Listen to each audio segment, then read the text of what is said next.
Hello everyone, আসসালামু আলাইকুম। Welcome to my channel recipe by Cynthia's mom. আজকে আমি আপনাদের জন্য নিয়ে এসেছি কলিজা দিয়ে বুটের ডাল রান্নার রেসিপি। চলুন তাহলে তৈরি করি আজকের এই রেসিপিটি। এর জন্য চুলায় আগে থেকে একটা প্যান বসিয়েছি, তার মধ্যে পরিমাণ মতো তেল দিয়ে নিয়েছি। এবার এর মধ্যে হাফ কাপ পেঁয়াজ কুচি দিয়ে নিলাম। নেড়ে চেড়ে হালকা ব্রাউন করে ভেজে নিয়েছি। এবার এর মধ্যে একটা তেজপাতা দিয়ে নিলাম, দুইটা সবুজ এলাচ দিয়ে নিলাম, 2 টুকরা দারচিনি দিয়ে নিলাম, 4টা লং দিয়ে নিলাম, 1.5 টেবিল চামচ আদা রসুন বাটা দিয়ে নিলাম। এবার একটু নেড়ে নিচ্ছি।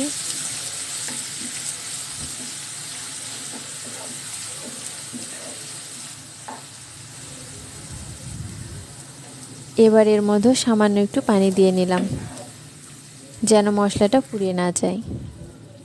এবার এর মধ্যে জিরার গুঁড়ো দিয়ে নিলাম 1 চা চামচ, গরম মশলার গুঁড়ো দিয়ে নিলাম হাফ চা চামচ, হলুদের গুঁড়ো দিয়ে নিলাম 1 চা চামচ, লাল মরিচের গুঁড়ো দিয়ে নিয়েছি 1 চা চামচ, ধনিয়ার গুঁড়ো দিয়ে নিয়েছি 1 চা চামচ, স্বাদ মতো কিছুটা লবণ দিয়ে নিলাম। এবার মশলাগুলো নেড়ে নিচ্ছি।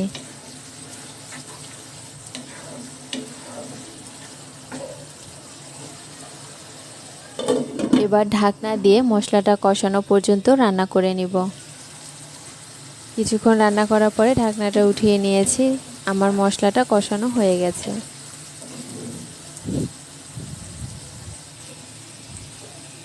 এবার এর মধ্যে আগে থেকেই কেটে ধুয়ে রাখা সেই কলিজাগুলো দিয়ে নিলাম। আমি ছোট ছোট করে কেটে নিয়েছি। এখানে 250 গ্রামের মতো কলিজা হবে। মশলার সঙ্গে কলিজাটা ভালো মতো একটু নেড়ে নিচ্ছি।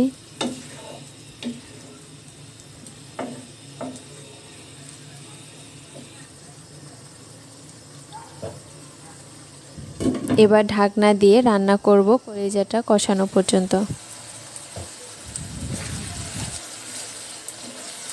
আমার কলিজাটা কষানো হয়ে গেছে।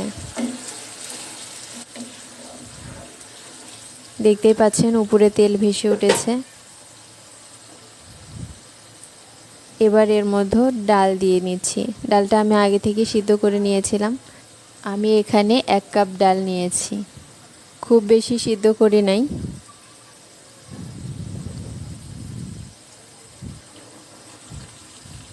কিছুটা শক্তই রেখেছি, বাকিটা রান্না করার সময় সিদ্ধ হয়ে যাবে সেই জন্য।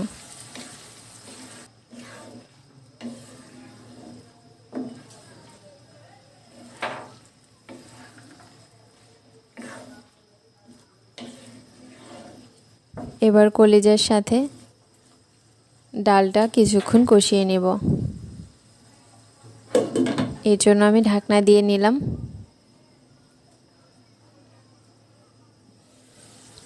ঢাকনা দিয়ে আমি 3-4 মিনিটের মতো ডালের সাথে কলিজা ভালো মতো কষিয়ে নিয়েছি।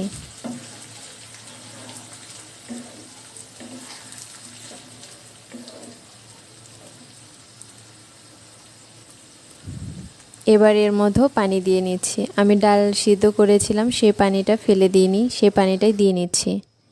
আমি এখানে 2 কাপের মতো পানি দিয়ে নিলাম।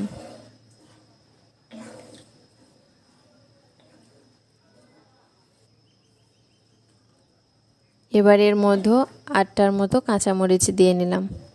ঝালটা আপনাদের টেস্ট অনুযায়ী বাড়িয়ে কমিয়ে দিবেন। এবার ঢাকনা দিয়ে রান্না করব পানিটা মোটামুটি শুকিয়ে আসা পর্যন্ত। অনেকটা পানি শুকিয়ে আসার পরে আমি এর মধ্যে ভাজা জিরে গুঁড়ো দিয়ে নিলাম 1 চা চামচ। আবার একটু নেড়ে নিচ্ছি। আর 2-1 মিনিট রান্না করে নামিয়ে নিব। আমার রান্নাটা হয়ে গেছে। এবার একটা বাটিতে উঠিয়ে নিচ্ছি। আমার আজকের এই রেসিপিটি যদি ভালো লাগে অবশ্যই একটা লাইক দিবেন, কমেন্ট করবেন এবং শেয়ার করবেন।